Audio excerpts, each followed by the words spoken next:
Cité Ankatso, Antananarivo, toeram-pivoahana iray ho an'ny mpianatra fitopolo isa. Tsy fanjarian-tsakafo mitarazoka sy mahirivaika, enina faingo 7.7 isanjato ny salanisa ho an'ny Madagasikara. Seni tokony tsy antehatra amin'ny fanoherana hoy ny Vami. Arrivani alarbi faina ambifolo ny volana oktobra taona 2024 manatra ny fiarabana tompo klasy sy tompoka vavy tonga soa atao anatin'ny fampahalalam-baovao eto amin'ny fahitalavitra MBS asainy ampanajana anaraka ny fampahalalam-baovao hatramin'ny farany. Ny pejiny politika manodidina ny tontolon'ny fifidianana no isataratsika ny fampahalalam-baovao amin'izao ariva izao. Mpifidy manodidina ny 3 tapitrisa no mbola tsy voasoratra anarana ao anatin'ny listim-pifidianana. Amin'ny maha-fifidianana iny fotony ny fifidianana ben'ny tanàna dia manana andraikitra ary zo ametraka izay olona heveriny fa mendrika hitondra ny tanànany ny olom-pirenena tsirairay. Nanome fanazavana mahakasika ny fahazahoana mangataka ny didim-pitsarana na ordonnance ho an'ireo olom-pirenena mbola tsy tafiditra ao anatin'ny listim-pifidianana ny aseny Androany. Livano Menjanahary eo amin'ny sary sindratsariny Andry Rakotomalala. Midina ny 5.10 tapitrisa eo ireo olom-pirenena malagasy tonga taona mananjo ifidy. Eny tsy araka 10 tapitrisa ihany nefa ny voasoratra anarana ao anatin'ny listim-pifidianana izay nikatona ny 15 Mey 2024. Araka izany, mpifidy 3 tapitrisa mahery no tsy voasoratra anatin'ny listim-pifidianana raha ny fanadihadiana. Ho fampiarana ny andininy fa 2.70 ao amin'ny lalàna 8.12 tsipika otra valo mifeny fifidianana ary amin'ny maha fifidianana eny fotony fifidianana ben'ny tanàna sy mpanolo-tsaina eny anivon'ny komina ity. Isokatra indray ny listim-pifidianana ka amin'ny alalana hitsivolana no hazon'ireo olom-pirenena tsy voasoratra anarana miditra ao anatin'ny lisitra. Ny fitsarana no masy mandidy amin'ny fanapahan-kevitra raisiny hoy ny Seni. Ny andininy 2.70 amin'ilay lalàna izay mamaritra ny fahafahan'ny olom-pirenena maka izay didim-pitsarana ordonnance zay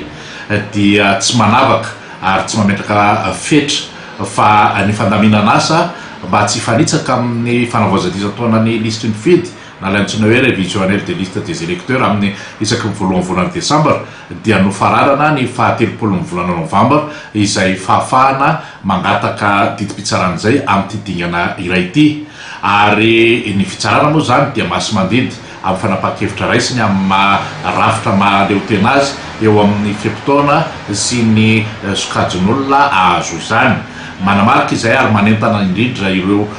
mbola manam-panindrina ny soratra anarana fa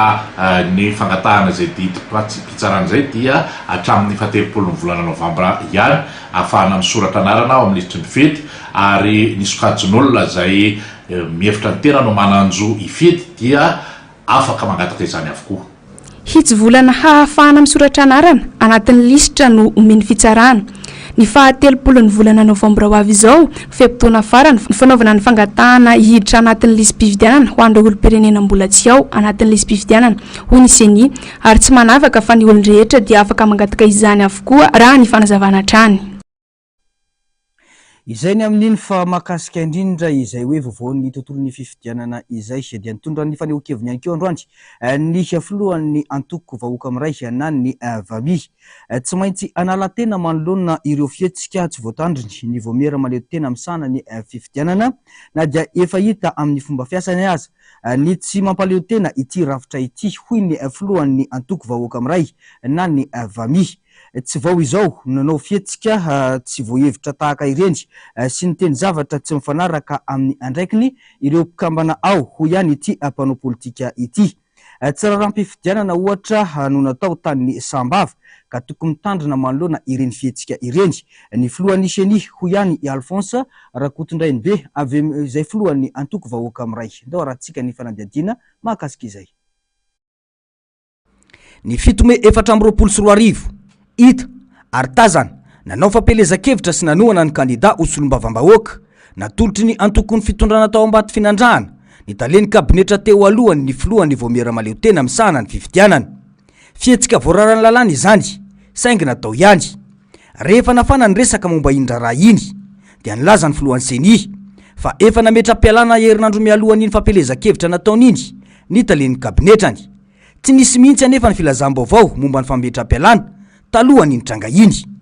Ankehitriny Ny filohan'ny seniny tonga niatrika ny fametrahana samboadina solomavambahoaka lany tamin'ny anarany antokony fitondrana. Nolazaina fa lanonam-panjakana iny natrehan'iny ary namaly ny fanasana nomena azy no antony fahatongavany filohan'ny seniny tany antoerana. Na inona ambara ao anatin'ny vanim-potoanan'ny fiomanana sy fiatrehan'ny fifidianana ho ben'ny tanàna isika izao, hoy Alphonse Rakotondrainibe. Voatsela nefa nanaovana kaparantso ny kandida Marc Ravalomanana, tsy namelana azy irotsaka ofidiny ary tsy nomena fotoana na azahoany ny aro tena akory fa tonga dia fanapahan-kevitra no navoakany teo anivon'ny seny. Ho an'ny mpanao politika dia tsy afaka miala amin'ny olana nendry azy ireo mpikambana eo anivon'ny seny ireo. Ho an'ny filohan'ny seny ankehitriny dia ny filoham-pirenena no nanendry azy, tsy homentsiny ireo mpanao politika, hoy Alphonse Rakotondrainibe, raha tsy matoky ity rafitra ity. Zavatra tokony zao fotoana zao dia tsy tokony hisy intsony hiantehitra amin'ny seny io. Donc mandehana droit chemin, manaova fahamarinana sy mihitsy, manao an'izay fotsiny ny mpanohitra. Fa raha ohatra hanohitra sy zavatra ataondreo ianao diso foana, de toute façon nendreo ange rehefa tian'io mainty de mainty, rehefa tian'io mena de mena, rehefa tian'io lorantsy de lorantsy. Zay nendreo seny ireo.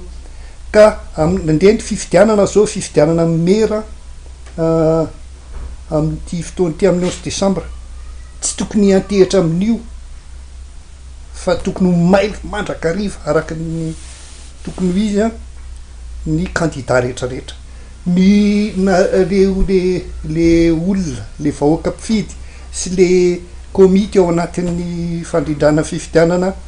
isaky ny bureau de vote de tokony andeha amin'ny lala fahamarinana koa tokony hoe ito zao fa olona tsy izy, ito zao fa vaty nangalarina ohatra de tsy miteny le olona fa mangina, tokony hiteny daholo ny vahoaka rehetrarehetra. So am'izao fotoana zao hoe ny misy ny candidat amina toerana anankiray tsy misy afa-tiry maro, misokatra tapitapika, misokatra ny liste électorale any amin'ny seny. Fanga azo kafanandray ve le izy sa rehefa tena tian'ny seny atao je ady atao, zany hoe le lalàna zany inge fanjakana tsisy lalàna hoe fanjakana jiola zay filazako azy, fanjakana jiola tsy misy lalàna zany akory fa na gendarme na miaramila na polisy na inona rehefa jiola de jiola fa tsy voatery ny jiola mpangalatra enany akory tsy jiola, misy koa ny jiola mbola tabatra. Mila manamafy firaisan-kina ny rehetra, tsy ny antoko politika ihany fa ny olom-pirenena amin'ny fiain'ny taona no mila mandray andraikitra satria efa hita amin'ny fomba fiasany hatramin'izay ny seny ary tsy maintsy aro tena foana ireo mpikambana ao aminy manoloana ny fihetsika tsy voatandrana ataony, hoy hatrany ity mpanao politika ity. Fa mbola manodidina indrindra izay vaovao izay dia nitondra ny heviny ihany koa manoloana ny fampatsahivana ny lalàna mandritra ny fampelezan-kevitra mialohan'ny fotoana nataon'ny seny ny filohan'ny antoko vahoaka amiray androany. Tsikatra hoy izy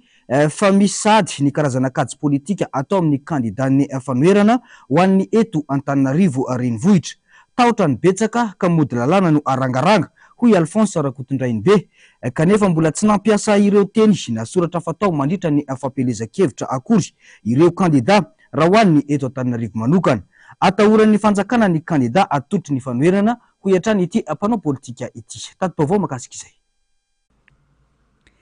Tokony andiny tena ny seny vao miresaka lalàna tahaka ireny. Tsy mbola nisy resaka fatao amin'ny fampelezan-kevitra na soratra fampiasa amin'ny fampelezan-kevitra no nataony kandida laharana faefatra eto Antananarivo renivohitra Tojo Ravalomanana ny alatsinainy teo. Fampafantarana amin'ny maha kandida azy sy ny laharany ao anatin'ny bileta tokana ary fitokanana QG no nataony. Saingy mahagaga ny filazany teo anivon'ny seny fa misy fandikandalana mitranga ataona kandida eto amin'ny firenena.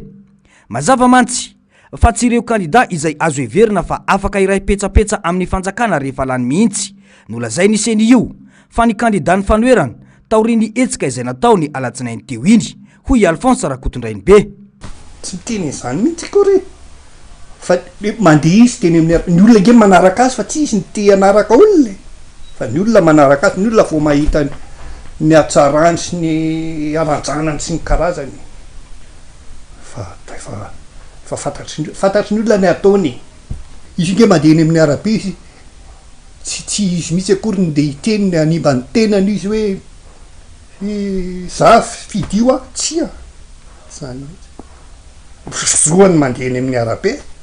miteniteny foana nge ny lesiny e fa maninona ny teny tsy teneny raha joelona maninona no vo misy kely ny raha valomanana totsy de fa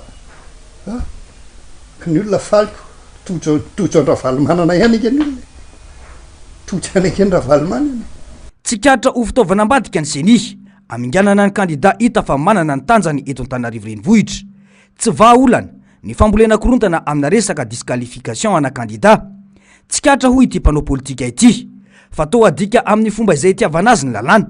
mbola tsy tonga tamin'ny filazana izay programa ireo kandida mihetsiketsiky amin'izao fotoana fa mbola voakarazana savaranando no natao tena fataolana raha nitetaka angereo taizanao mahita ny jiola nge taditio ary fa ny jiola manenjika fotsiny ny ataony manenjika zay ataony ny hafa fa ny ataony tenany tsy hita mihitsy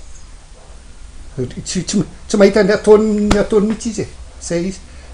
zany hoe mitovy am'le hoe manenjika anyriana foana zay manenjika itsy re matoa izy makany aloha zay a de reny ataony seni reny le dérapage reny atao hoe dérapage any amin'ny tsy alehany any amin'ny tsy falehany mandeha amin'ny tsy falehany raha ho any ity mpanao politika ity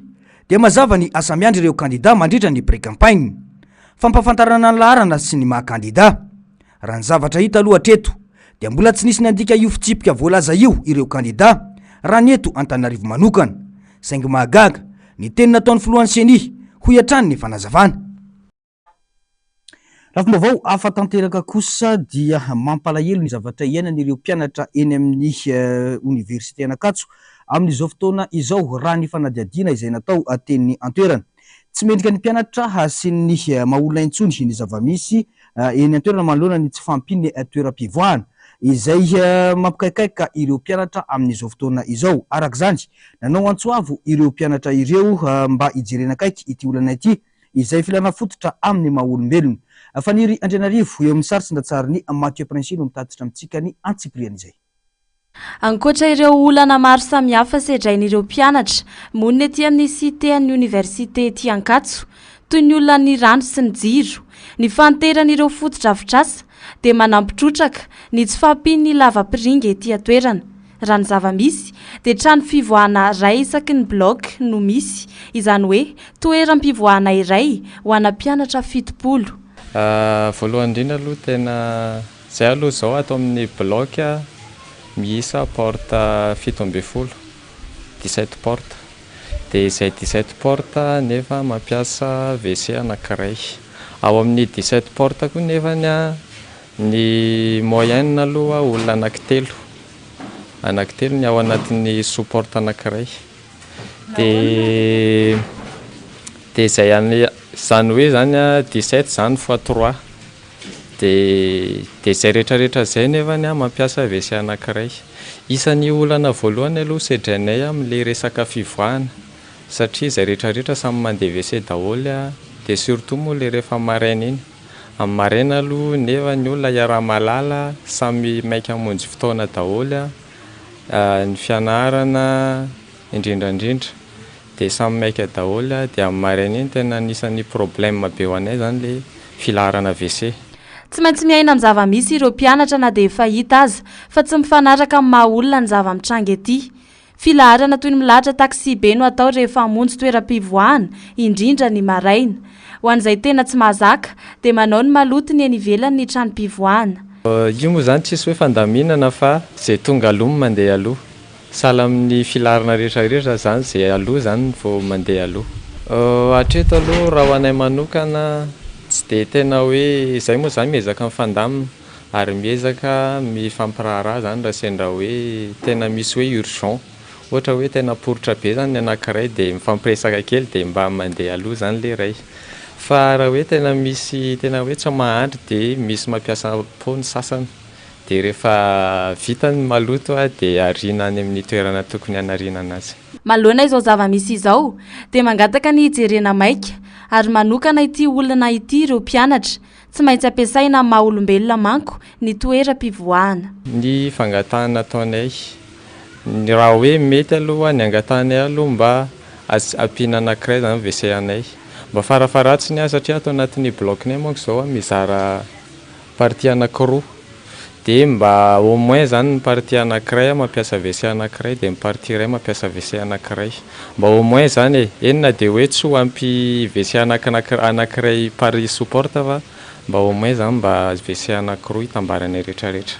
Tsara ny manamarika fa anjaran'ny Centre Régional des Œuvres Universitaires d'Antananarivo na ny CROU no mamaha ity olana ity. Volana maromaro anefa izay ny lasa fa mbola tsy nisy vokany fitakiana ireo mpianatra hatramin'izao. Izay ny zava-misy eny an'ireo mpianatra eny amin'ny Université Ankatso izay mandrato fianarana moa zany ho avy ny firenena iny fa vaovao makasika ny tsy fandriam-pahalemana kosa indray dia saika isan'andro no andrenesana trangana tsy fandriam-pahalemana ho an'ny eto Madagasikara. Tsy tonga ho azy izany fa misy ny antony manokana ka tokony ametrahana vahaolana sy paikady matotra hoy ny mpanao politika Rado Raparawelona mitaky fahaizana ny famahana io olana io ho iatran'ny fanazavany. Fanadidinina eo amin'ny sary Sindratsariny Tahiriny. Sintomahery, fanendahana, ariposy, alabotry, santionany amin'ny asa ratsy hita matetika eto andrenivohitra ireo. Tonga hatramin'ny fanafiana amin'ny tampiadina sy ny vakitrano izany ho an'ireo toerana sasany eto Antananarivo. Tsy tonga ho azy ny tsy fandriam-pahalemana fa misy antony manokana ary izany olana fototra izany no mila fantarina ny fanjakana sy ny mpitondra hoy Rado Raparawelona. Toa vao maika anefa mamboly toe-tsaina te anakarena tampoka sy toloram-potsiny ny fitondrana. Tsy zarina miasa fa tolorana isaky ny mihetsika ny malagasy. Tsy mahavita ny vitany fanananasa afaka hiantoka ny fiainam-pianakaviana mandritra ny androm-piainana anefa ny zavatra azo amin'ny tolotra ka tsy mahagaga raha mirongatra ny tsy fandriam-pahalemana satria mifampiandry izay manana afaka robaina ny samy gasy sahirana hoy ny faneho-kevitra. Kibotsimba lamosina tsy naipotsimba vatsy marina fa misy ny asan'ny jiolahy ary ratsy de ratsy fa rehefa manana asa ny olona dia samy manana mahareraka azy rehefa ampiasanany. Rehefa manana fidiram-bolany hoe raikitra izy dia izy ara mety tsy apetrahany jiolahy tsony izy satria mety ariny indray arany mety alain'ilay jiolahy apetrahanony dia ny fanana mihitsy indray mety alain'ireo fa le tena tsy fananana asa mihitsy no mibahana be dia mazava ho azy zany fa raha tsy dia misy ninona ao atokantrano dia afaka mampiatrano vahiny. Fa rehefa misy fitaovana ao tokantrano toy ny kenikena an-dakozia na ny ohatrany hoe télévision tsy afaka mampiatrano jiolahy tsony satria ny ao ihany indray mety ho alainy. Zay ny lojika an'ilay izy. Tsy tonga ho azy ny tsy fandriam-pahalemana eto amintsika raha mbola matinona ny malagasy. Ny fampanananasa no vahaolana amin'izany ankoatra ny famezana ny vidim-piainana ka orinina izay vao afaka ampiatra lalàna. Tsy tonga ho azy mantsy ny ohabolana malagasy milaza fa raha nona ny kibo mivezivezy ny fanahy. Mitady paikady matotra avy amin'ny fanjakana ny famahana ny olana tsy fandriam-pahalemana eto amintsika ho iantrany ny fanazavana. Trangana tsy fandriam-pahalemana teto andrenivohitra no noresantsika teo fa raha ho an'ny faritra kosa toy ny Aobetafo sy Faratsio dia ny alatrombo no tena manjaka sy mirongatra amin'izao fotoana izao raha ny fanazavana ireo solom-bava-bahoaka. Vokatra izany dia voatery mivarotra ny ombony ireo tantsa noho ny taotry ny voaroba. Isan'ny antoky ny famokarana nefa ny omby raha ny fanazavana hatrany. Finoana rary malala eo amin'ny sary ny Andry Rakotomalala. Velotaraina ireo tatsao amin'ny distrikan'ny Faratsio sy Betafo amin'izao fotoana izao. Ny sesesy tato ato ny alatromby hoy ny solom-bava-bahoaka avy any an-toerana. Ny omby anefa no antoky ny famokarana ho an'ireo tatsa saingy izao hiarany fandrombana izao. Taratry ny fahatrana tsy fandriam-pahalemana izay iainana manerana ny Madagasikara. Tamin'ny sabotsy ariva somary ariva fo sabotsy no nisy fanafian-daly tao amin'ny commune urbaine Betafo. Nanapoaka basy be olona anankiray ny maty rem-pianakaviana omby anankiroa izay tsy lavitra akory ny tanàna sy ny renivohitra tonga teo ny mpitandro filaminana fa very ny omby maty ny tompon'omby. Mampalahelo ny zava-misy amin'izao fotoana izao amin'ny 9 ka hatramin'ny 2 délestage eo amin'ny district ny Betafo zay laza ministry tamin'izany fotoana zany tamin'ny tokony le plaque solaire tana tsaratarana hoe vakinakahatra tokony tsy hisy tsony délestage fa amin'izao lasa misy délestage nefany raha miakina amin'ny panneau solaire zahay ny andro migangena be io zany ny olona satria ao aminay mpanango ronono be dia be ary zay ny mpamatsy ny chocolat avao Betafo fa noho ny délestage dia simba daholo ny fitaovana fitehirizana ronono na ny tanky milatsaka ny vidina ronono amin'izao fotoana izao nefa io mba fivelomana tatsaha noho ny délestage satria tsy hisy hitehirizana ronono tsony noho ny tsy fisiana herinaratra. Voatohitohina ny asa fivelomana mifantoka amin'ny famokarana ho an'ireo tatsaha noho ny resaka tsy fandriam-pahalemana. Vokany maro amin'ireo tatsaha no mifindra monina aty andrenivohitra mitady izay ivelomany. Koatra ny zavatra mampijaly ny tatsaha indrindra amin'ny resaka atao hoe amin'ny resaka tsy fandriam-pahalemana dia resaka taratasy mahakasika andreny fananany ireny. Zavatra anankiray tena anaovana anjo zany hoe tena io le finiavana mihitsy ntsika malagasy ve tena zatra manao an'ity taratasy mahazefatra be ity. Satria raha jerevana tamin'ireny be ny tanàna dia resahako mahakasika ny omby. Ny omby manana taratasy boky anankefatra, bokin'omby efatra. Misy manana ny anjandarma, mipetraka ny anjandarma, anankiray amin'ny délégué mpanjakana, anankiray amin'ny président pokotany, anankiray amin'ny tompony. Atao inona daholo zany. Tsy maro le mpangalatra nefa zany. Ny manontany ao anatin'ny mpitandro filaminana hoe ny anjandarma io boky io ve any aminareo? Tsy any io. Tsy mitana an'io zandarma. Mitana an'io ve ny any amin'ny délégué mpanjakana? Dia zany rehetra zany anisan'ny anankiray mampahanitra ny vahoaka satria vidin'le boky efa tsy amin'ny vidiny normal misoratra amin'ny boky. Ny vidiny ividana ny tatsahana azy efa lafo efa avy Lahatra-pahamehana araka izany fametrahana ny filaminana sy ny fandriam-pahalemana mila vahaolana maharitra ity sehatra ity sy ny sosialim-bahoaka. Tontolon'ny tsy fandriam-pahalemana izay fa tontolon'ny angovo kosa indray dia tsy ireo mponina eto Antananarivo irery ihany no miara ny tsy fisian'ny herinaratra sy ny tsy fisian'ny rano fa saika manerana any Madagasikara. Isan'izany ny ao amin'ny distrikany Miandrivazo raha ny tati-baovao nataon'ny solombavam-bahoaka avy any an-toerana. Tsy ara-dalàna ny rano ka manahirana ny mponina any an-tampon-tanàna ny Miandrivazo raha ny voalazany ity solombavam-bahoaka ity. Tati-baovao ny anjara lovany aina eo amin'ny sarin-datsariny Andry Rakotomalala. Manahirana ny mponina fahatapahan-jiro sy ny rano lavareny ho an'ny distrika Miandrivazo faritra Menabe. Miovaova ny ora fahatapahan-jiro ary maharitra hatramin'ny adiny 4 raha kely. Simba noho izany fiveloman'ireo mponina. Raha tsy zarizary koa no hisitrahan'ny mponina any an-toerana satria tsy ampy ary ratsy ny kalitaony. Ny rano moa dia tena tsy raha ho an'ny tampon-tanànan'ny Miandrivazo dia tena tsisy zavatra azo raisina satria tsy vitany hoe tsy ampy fa sady ratsy koa ny kalitao any rano. Zany hoe tsy ara-dalàna mihitsy zany ny jiro sy rano raha ny ao anatin'ny renivohitin'ny distrikany resahana. Manaitra ny tompon'andraikitra araka izany ty olom-boafidy satria lasibatry ny fahatapahan-jiro sy rano ny manerana ny nosy, potika ny fivelomana ary ny maha olona ny vohososy. Manampitrotraka ny tsy fandriam-pahalemana izay tsy mitsaha mirongatra sy mampitaraina ny vahoaka. Fa mbola amin'izay vaovao izay hatrany dia tsy mijanona eo amin'ny tsy fifehezana ny tolotra omenina ny mpanjifa ny orinasa JIRAMA fa mampikolainy maro ihany koa ny fandoavana ny faktiora eny anivon'ireo toerana natokana ho amin'izany.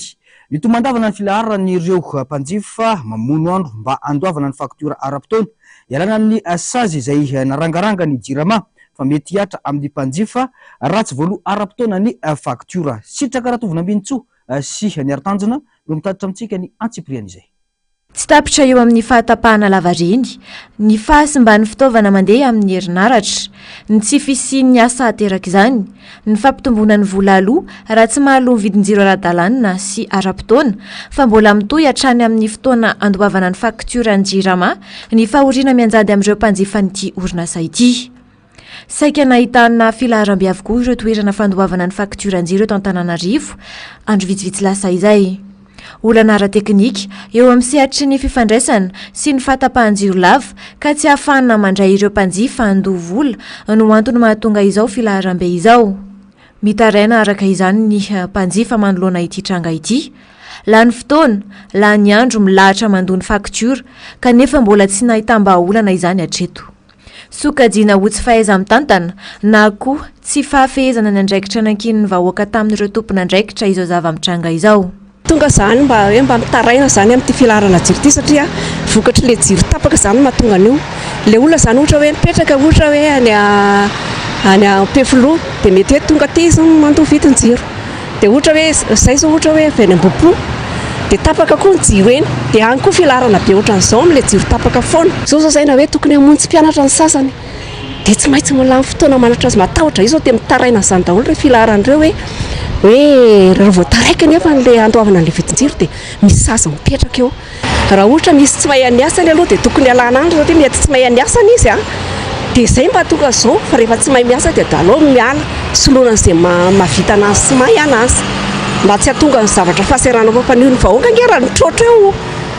tsy voasakana io e alaolana ihany ny filazana fa ny tsy fahampiny rano no tena antony mahatonga izao fahatapahan-jiro izao rano nambarany olom-pirenena fanabadonany malagasy ary fanakana nambadika ny vahoaka tsy ara-baovao izao tsikaritra mantsy hoy ity farany fa amin'ny fotoana tena ilana azy toy ny ora fiasana sy ny fotoan'ny fampalalam-baovao no tapahana ny herinaratra ary mateti-pitranga izany isaky ny amin'ny 5 mandra-pahatonga ny eo amin'ny amin'ny 7 zany eo amin'le fotoana mba hianona ny vaovao zany mba na hoe fifandraisan'le akonana sy ny hoe fitondram-panjakana zany dia eo aloha zany tsy hita le zavatra misy fa mihainoatra fiainana andavanandro ny olona hoe inona ny vaovao na inona ny zavatra misy eto na inona ny fandrimpahalemana na tsy mahita an'izany aloha zany zay satria tapaka foana ny jiro na ny vahaolana hoe tokony horaisiko angamany aloha dia io tsy ho afaka tsisy solution ntsony io satria efa manjaka le ohatrany hoe fizakantena sy fananam-pahefana zany satria raha olo-tsotra ny hanao an'izay zavatra tsisy fa izy fa mizy eo riany dia ny eo riany zany mampiaiky ny maro ny zava-mitranga eto amin'ny firenena amin'izao fotoana izao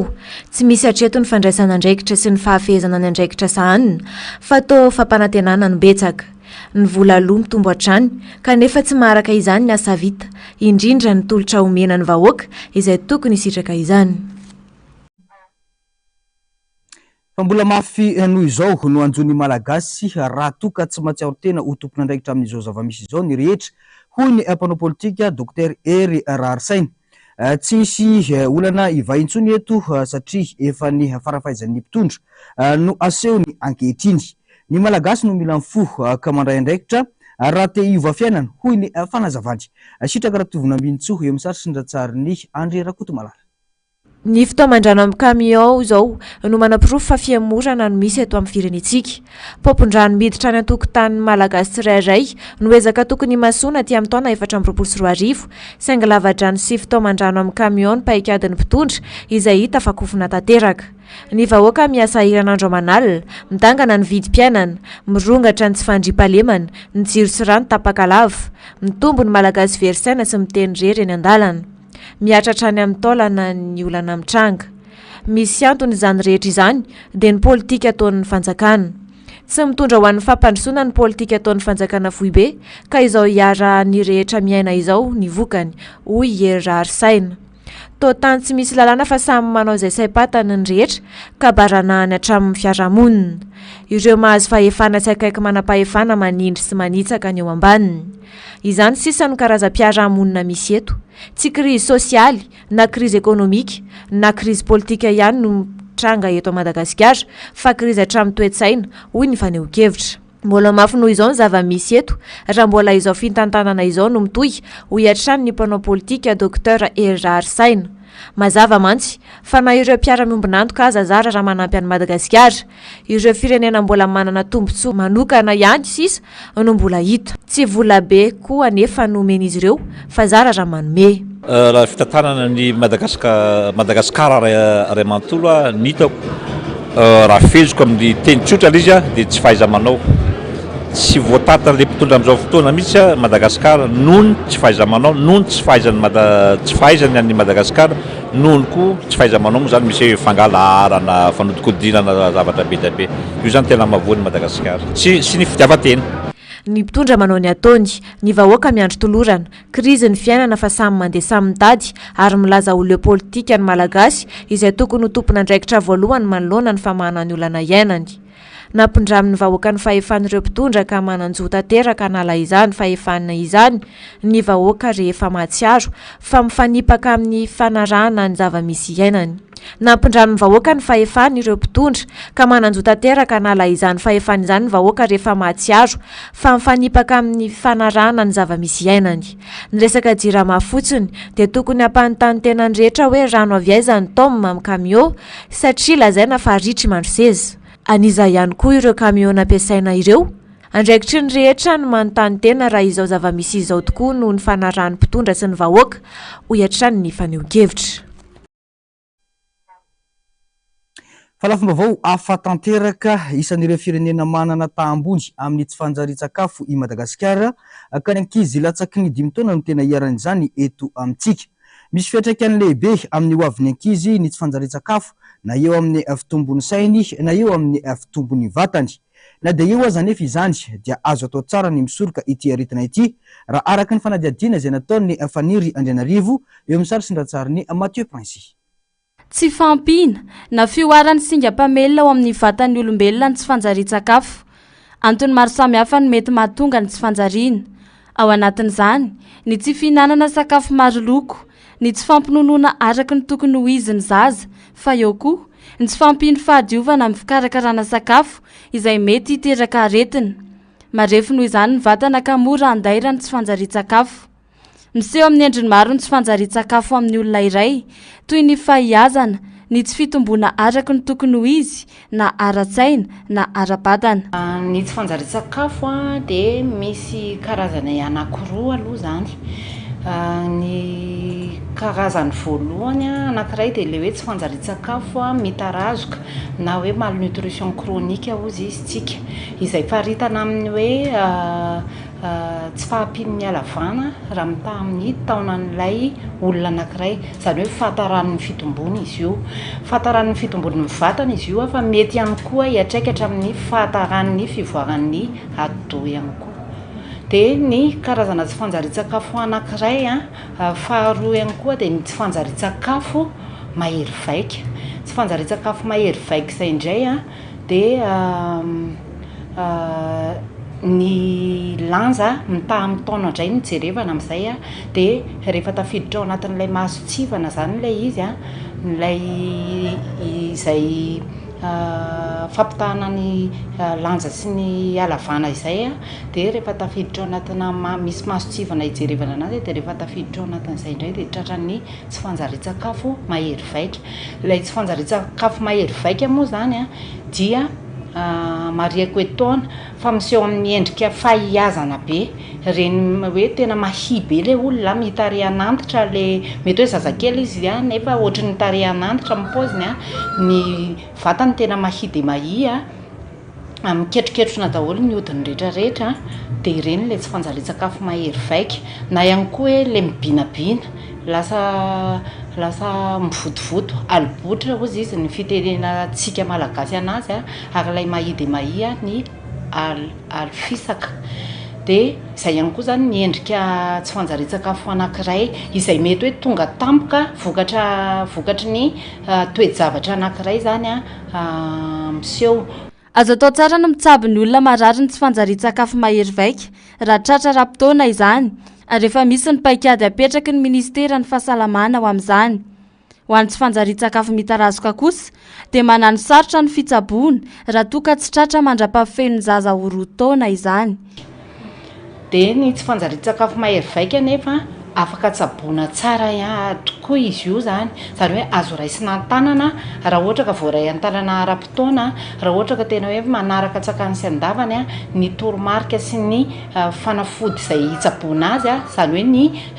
plein pi, misy ny hoe plein pi neutre, misy ihany koa ny hoe plein pi soup, fanafody hoentina hitsaboana ny olona na ny zaza anankiray tratra ny tsy fanjarian-tsakafo mahery vaika. Raha iresaka n'ilay tsy fanjarian-tsakafo mitarazoka teo kosa indray tsika mihoatra amin'ity tsy fanjarian-tsakafo mahery vaika ity dia iny indray zany ilay hoe ny vatan'ilay olona mihitsy no tratran'ilay fahataran'ny fitombony izay na eo amin'ny sainy na eo amin'ny vatany, dia iny indray tena hoe tsy azo arenina intsony rehefa idila ilay hoe arivoandro voalohany a eo amin'ny olombelona na hoe eo amin'ny zaza zany hoe tsy afaka sorohana ntsony iny zany rehefa dila amin'ny fotoana tokony hisorohana anazy dia ilay arivoandro voalohany izay hoe vao mitsaika ilay zaza ao am-boka mandra-pafeniny 2 taona izay zany ny atao hoe 2 andro ary raha ohatra ka tsy tsara ny hetsika ara-panjari-tsakafo rehetra mandritra n'izay vanim-potoana izay zany a dia hoentiny ny olona iny mandra-pahafatiny eny zany izay tsy fanjari-tsakafo mitarazoka izay ny tena hoe voka-dratsin'izay nefany a tsy fanjari-tsakafo mitarazoka izay dia araka nazavaina teo hoe sady tara amin'ny fitombon'ny vatana zany hoe kelikely vatana le olona kelikely vatana izay dia mety hoe tsy dia afaka hamokatra loatra raha ohatra ka hoe asa vatana no resahana fa ny sainy ihany koa taraiky dia mety hoe tsy afaka hivelatra hitondra fampandrosoana sy hihevitra zavatra anakatra zavatra hoentina hampandroso na ny tena manokana na ny ankohonana misy azy eny hatramin'ny firenena zany le olona anankiray raha vao tratran'izay tsy fanjari-tsakafo mitarazoka na ny tsy fanjari-tsakafo mitarazoka na ny tsy fanjari-tsakafo mahery vaika dia samy hita eto Madagasikara avokoa raha ny fanadihadiana momba ny mponina sy ny fahasalamana na ny EDS ny taona 2024 7,3 isanjato ny tany tsy fanjari-tsakafo mitarazoka eto Madagasikara raha toka 7,7 isanjato kosa ny tsy fanjari-tsakafo mahery vaika ao anatin'ny atanteraka amin'ny tsy fanjari-tsakafo i Madagasikara ankehitriny maromaro ny fisorohana azo atao sy efa iandreketana ihany koa dia ny misy ilay hoe sakafon'ny zaza mena vava sy ny zaza madinika na hoe alimentation du nourrisson et du jeune enfant dia ao anatin'izay zany miresaka ny fampinonondreny ny tena hoe ampiroboroboana voalohany ao anatin'ilay izy sy ny fampiroboroboana ny fanampy-sakafon'ny zaza araka ny tokony ho izy arak'izay tena hoe ilainy ahafahana misoroka n'izay tsy fanjari-tsakafo izay tena tsaka ny misoroka n'ilay malnutrition chronique satria hitantsika teo ny fahavoazana lehibe aterak'izay eo amin'ny fiainan'ny olona anankiray resahantsika amin'ny teny vahiny hoe ilay capital humain mihitsy no tsy tomombana araka ny tokony ho izy na hoe ilay maha olona n'ilay olona mihitsy mba ahafahany mandray anjara amin'ny fampandrosoana ny tenany fampandrosoana ny ankohonany fampandrosoana ny manodidina anazy sy ny fireneny mihitsy zany ny tsotomombana raha vao tsy tsara ny fanjari-tsakafo miainga avy amin'ireny mitondra voka noho izany ny ady amin'ny tsy fanjari-tsakafo amin'ny alalan'ny fihinanana sakafo maro loko ny fampinonoana araka ny tokony ho izin'ny zaza mandra-pahafeny ny 2 taona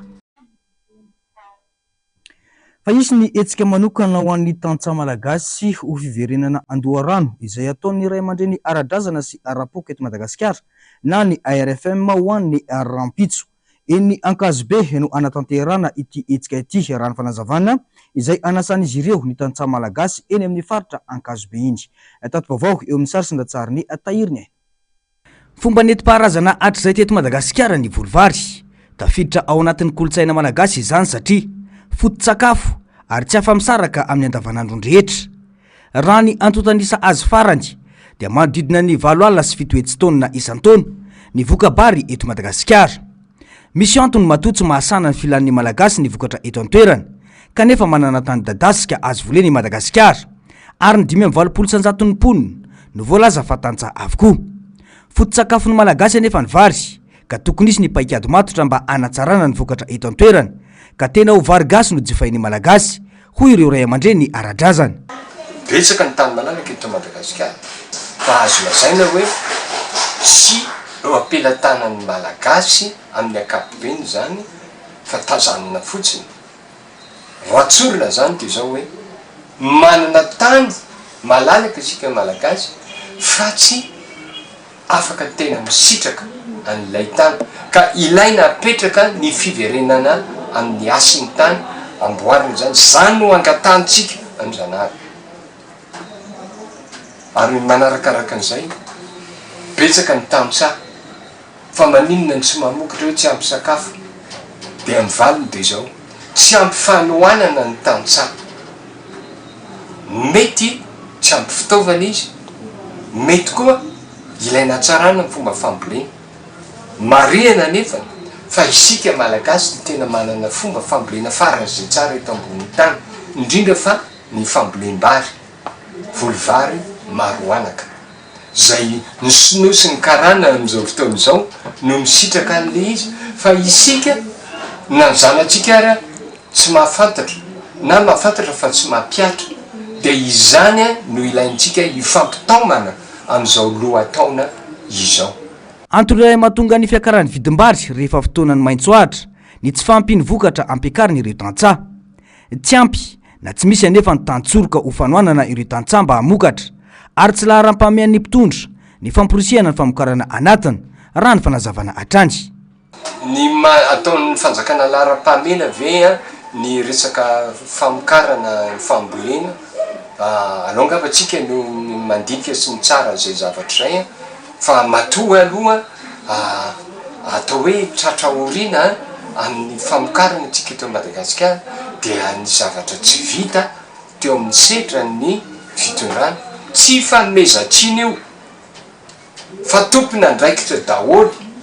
na ray aman-dreny ara-drazana na ray aman-dreny eo amin'ny fitondrana na ray aman-dreny eo amin'ny fanabeazana. Inona no nataontsika malalan'izany atao hoe volovary maro anaka zany ve ny fambolena vary zany ve na fambolena mamokatra zany ve ny any an-tsekoly anadinana any amin'ny fanadinana ve zany amin'ny CPE na BPC na BAC aloha dia itsorina tsy tafita tao amin'ny fandaram-pianarana zany azagaga ary zany tsika raha ohatra ka tsy dia mifantoka loatra amin'ny fambolena ny zanatsika any ambanivohitra aty an-drenivohitra moa dia mazava loatra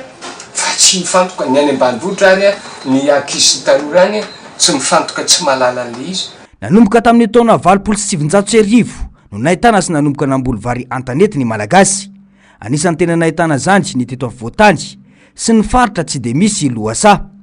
Mamboly izany avokoa ny raika amin'ny 700 ny ireo tantsaha raha toka tsy nisy afa-tsy 270 izany ny taona 5 satria ny rona bebe kokoa tamin'ny volovary antanimbary ny akamaroan'ny tantsaha malagasy. Anomboka ny lohataona rampitso ka iantson'ireo ray aman-dreny ara-drazana ny vavaka ho fangataham-pitahina ho an'ireo tantsaha amin'ireo toerana rehetra. Raha ny fantatra dia isy ny hetsika manokana momba izany ho ataon'izy ireo rampitso misandratrandro any Ankazobe eo amin'ny PK 470 ka aorin'ny fangataham-pitahina dia hiaraka irotsaka eny an-tanimbary anetsany ray aman-dreny sy ny zanaka. Tontolon'ny fampiasana zaza tsy ampy-taona kosa indray dia tafakatra roa tapitrisa ireo zaza malagasy tsy ampy-taona mirotsaka amin'ny sehatry ny asa raha ny antotanisa. Maro ireo karazana asa sahanin'izy ireo amin'izany etsy andany ihany koa anefa antony maro hanoka mahatonga ny zaza ireo izay miditra sahady amin'ny sehatry ny asa. Sitraka ratovina Mintsoa sy ny Artanjona no mitatitra amintsika ny antsiprian'izay. Nahitana fiakaran'ny 300 ny salanisan'ireo zaza tsy ampy-taona miditra eo amin'ny sehatry ny asa sahady eto Madagasikara ankehitriny. Raha atao jerin-todika nantotanisa voaray ny volana Martsa 2024 lasa teo. Raha 720 izany ny taona 2024 dia niakatra ho 770 izany tamin'ity taona ity. Ny tsy fahampiny hoentim-manan'ireo ray aman-dreny no isan'ny antony mahatonga izany fiakaran'ny tahan'ireo zaza tsy ampy-taona miditra eo amin'ny sehatry ny asa izany. Famakiana vato, fitaomana rano, asa trano sy ny maro tsy voatanisa no sahan'ireo zaza ireo. Voahitsakitsaka tanteraka araka izany ny zon'ny zaza. Voasoratra ao amin'ny andinin'ny 2/30 ao amin'ny boky fifanarahana iraisam-pirenena momba ny zon'ny zaza na ny fizozaza izay natontan'ny UNICEF anefa fa manana zo arovana amin'ny fampiasana azy amin'ny asa miteraka tsy fahasalamana ho azy ny zaza ary indrindra asa manaraka azy tsy handeha an-tsekoly. Fahatany eto Madagasikara moa zany raha malala fa sahirana vahoaka. Mazava ho azy koa fa ny vidim-piainana fa dia efa miakatra be. Dia izay no mahatonga an'ilay ankizy mandeha miasa satria tsy ampy ny sakafo hohanina, tsy ampy ny vola ampiasaina am-tokantrano. Fa olana dia tokony ampian'ny fanjakana zany ny vahoaka. Izay fanampiana izay tsy midika hoe fanampiana vola fa fanampiana ara-pitaovana, fanampiana arak-hevitra sy ny rehetrarehetra zany ahafahan'ny zaza mandeha miasa satria lazaiko teo fa ilay tsy fahampiana tokantrano mihitsy ilay mahatonga an'ilay zaza mandeha mikaramy. Misy koa lasa tsy mazoto mianatra tsony satria hitanao amin'ny hoe fitaovana hoentina mianatra dia mety kivy izy satria ny sasany hitanao hoe any am-pianarana zao hoe ny sasany raha ampy ny fitaovana ny sasany tsy ampy dia anisany mahakivy azy zay tsy ianarany mahakamy mianatra anazy dia lasa izy mirona hoe aleo mitady vola satria mahatsamba hoe banga be koa izy namany samy namany ny tena vahaolana akaiky aloha zao hita hoe tena anina dia ny azo lazaina hoe ny fandrindraam-pianakaviana aloha satria nisan'izay satria tsika mitombo foana dia mila zany voalanjalanja ny zaza ao tokantrano hoe firiny hoe raha amin'izao karaha amin'izao fiainana zao no zao hoe anao zao na karaha ohatra tsy ho ampy ny volanao. Iray amin'ireo zaza voatery miasa ireo i manampy manosika ary mivarotra irony fary ahodina ho ranompary irony ny asany ary eny amin'ny manodidina Analakely no iasany. Tsy misy tsy mahalala ity zazalahy ity raha ny eny amin'ny manodidina. Avy any Ambohimandroso izy no tonga mivarotra eto Andrenivohitra. Ianao zao firy taona? 7 Inona kaina tonga anao hoe anao an'ity asa ity hoe anao rehetra? Fa tsy nahatosika intsony ny fianaran'ny ray aman-dreny dia nanao. Ianao zao avesa manao an'ity zavatra ity? Ny ray aman-dreny tsy maka entana fa miasa fotsiny. Na eo aza ny etaeta sy ny fanirian'ny ray aman-dreny ho an'ny zanany dia eo ireo sakana tsy ahafahan'ny ankamaroan'izy ireo manoatra tsy ahazony manatanteraka ny nofinofiny sy ny fanirian-janany isitraka ny zony. Amin'ny ankapobeny ny ankizy miasa dia tsy haiko sokajin'olona sahirana daholo tsy misy mihitsy ngambany hoe kilasy ny elanelany atontoana kilasy moyenne dia hoe hiasa ny ankizy. Amin'ny ankapobeny tsy dia misy zany raha tsy hoe any ambanivohitra be fa amin'izany ary ny asa atao mety tsy ho asa takalona vola na takalona zavatra fa mety ho fanampiana indray aman-dreny zany zavatra fanao zany amin'ny fiarahamonina malagasy. Za tena tsy mahita vahaolana fa tsy ny hoe zany tsy vitana ezaka ny tokantrano zany sarotra be zany ao anatin'izao situation da toe-javatra misy amintsika zao zany sarotra. Raha andao anao antso ho an'ny mpianakavy mifanotrona samy efa sahirana koa manitra ray tanàna tsy misy indramandamba. Raha ozy aho hoe tokony manao ezaka ny mpiaramonina iza fantatra fa misy ONG, fantatra fa misy association efa mba mahita famajim-bola ao anatiny na ezaka tsirairay fa atraiza no fahavononan'izay zavatra tena hitako ny lojika amin'ny tany republikana rehetrarehetra dia manana andraikitra lehibe ny antsony hoe fanjakana. Mitaky fandraisana andraikitra araka izany ny fampianana tsikelikely ny fampiasana zaza tsy ampy taona na eo anivon'ny ray aman-dreny na eo anivon'ny fitondram-panjakana. Fa miara-misala kosa ny commune Ampitatafika sy ny candidat ho ben'ny tanàna avy amin'ny antokotiky Madagasikara ao an-toerana ho fiatrehana ny fotoam-pahavaratra. Nanamafy i Rado Raparawelona fa asa fanao ny commune isan-taona saingy voafetra ihany koa ny teti-bolan'ny commune rehefa mpisolo-toerana toy izao no mitantana ny commune ka izany no antony fifanampiana atao ankehitriny. Ndao rahantsika ny tati-baovao mahakasika izay eo amin'ny sary sy ndatsarany tahiriny. Sady manome asa ho an'ny vahoaka no mifehy ny mety ho fahavoazana teraky ny rotsakorany. Efa hitra tsy ho ela ao anatin'ny vanim-potoana ny fahavaratra isika ka mila fanomanana zany hoy ny ben'ny tanàna teo aloha ao amin'ny commune Ampitatafika Rado Raparawelona. Asa fanao ny commune isan-taona izao saingy noraisina antanana ny fanatanterahana izany. Ny commune kosa no mijery ny ara-teknika amin'ny fanatanterahana ny asa. Isan-toerana ahitana ranobe ity commune ity rehefa tonga ny fotoanan'ny rotsakorana ka izany no antony fanatanterahana izao asa izao raha ny fanazavana. Anaran'ny asa moa zany dia atao hoe mitsena vahiny mira orana. Efa fanao izy ity hatramin'izay ny tantanana ny commune nandritran'izay 12 taona zay satria miomana foana tsika amin'ny resaka fahavaratra, miomana foana tsika amin'ny resaka hoe orana ho avy mba hahafahan'le orana mandalo eto amin'ny commune Ampitatafika fa tsy mijanona amin'ity tapany andrefana ity. Matetika rehefa tonga ny cyclone dia mba 3 andro na 5 andro raha elandrina zay mba etaetana eto Ampitatafika hoe mijanona eto le rano 5 andro raha elandrina dia mandeha le rano. Raha vao tsy misy an'izao fanomanana zao manko dia mety hahatratrany 10 andro na 12 andro le rano mijanona eto. Ary ny safidianana manokana le izy dia le olona ety tanàna ihany no nalaina ao anatin'le anaovana an'le asa tanamaro. Ity asa tanamaro ity zany dia mandritry ny 2 herinandro na ihany koa hoe 10 andro manomboka alatsinainy dia ka hatramin'ny zoma andro fitsarana zany ny sabotsy sy ny lahady dia miverina indray amin'ny alatsinainy sy zoma dia olona 100 no miaraka aminay dia nampiana voatery tsy maintsy nampiana 250 noho ny hita hoe tena betsaka le olona mbola te hiditra anampy ao anatin'ilay fanadiovana. Manamorona ny lalam-pirenena voalohany no anaovana ny asa satria ity toerana antsoina hoe Antanimena be ity no toerana ahitana faritra voatototra lehibe indrindra.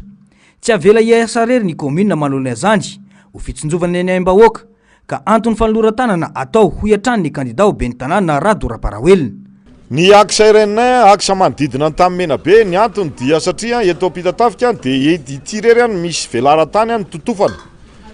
Dia ny akoatran'izay zany efa miezaka ny commune sy ny fokon'olona sy ny izay taritin'ny fokotany mandio fa kosany ho tonga ihany zany zay amin'ny tanana ny zareo. Zay ny tena antony hoe ity misy tany ny totofana 220 hektara ka so dia ity tany totofana ity no miteraka sanatria vava tondra drano dia zay ny tena antony hoe amokana ny rano zany eto amin'ity toerana ity. Nanararoatra ity fotoana ity ny candidat Rado Raparawelona nampafantatra ireo olona tonga teny an-toerana fa isan'ireo candidat ho ben'ny tanàna ato anatin'ny commune Ampitatafika ny tenany amin'ny faraika amby folo ny volana desambra izao ka larana voalohany no entiny amin'io fifidianana io. Eo amin'ny maresaka iraisam-pirenena voarara izao ny mivoakalina ao andrenivohitra Tseka manomboka amin'ny 10 alina ka hatramin'ny 9 maraina mba hamerana tabataba ateraky ny mpizahatany mamo ary nosakanana ihany koa ireo mpizahatany be tabataba tsy hitsidika ny renivohitra Tseka. Livano Menjanary sy Andra Kotomalala no mitondra amintsika ny antsipriany izay. Efatry ny ely Prague ny toerana malaza ho fanaovana fety ary maro mpizahatany tonga ao aminy indrindra ireo Britanika. Tena maro amin'ireo mpitsidika ny Prague no mandeha any amin'ireo toerana fisotroana saingy misy ny fiantraikany ratsy amin'ny tanàna izany dia ny tabataba ka izany no mahatonga ny ben'ny tanàna lefitra jiry pospisil nanazava fa ny tanàna dia mandrara ny mpizahatany tany tonga andeha hamonjy trano fisotroana imamo ary nanapa-kevitra ny tanàna fa manomboka izao dia tsy mahazo mivezivezy eny amin'ny trano fisotroana intsony ireo mpizahatany manomboka amin'ny 10 alina ka hatramin'ny 9 maraina. Ity fanapa-kevitra ity dia mikendry ny ampianana ny tabataba teraky ny fahamamon'ny olona izay manelingelina ny filaminan'ny mponina ary manimba ny kalitaon'ny fiainana ao an-tanàna satria ny fizahantany amin'ny alina sy ny fety dia mety hiteraka fioharam-pefy sy fanelingelenana ho an'ny mponina ao an-toerana. Manentana ary ny manam-pahefana fa iantoka ny fitoniana eo amin'ny tanàna ity fanapa-kevitra ity. Mijery ny fifandanjana eo amin'ny fiangaviana mpizahatany ao an-tanàna sy ny fanajana ny mponina ihany koa moa ireo manam-pahefana. Tapitra ny fampalalamba vaoantsika tompoko lasy tompoko vavy mankasitraka anao nanaraka izany hatramin'ny farany mametraka ny soavatsara veloma tompoko.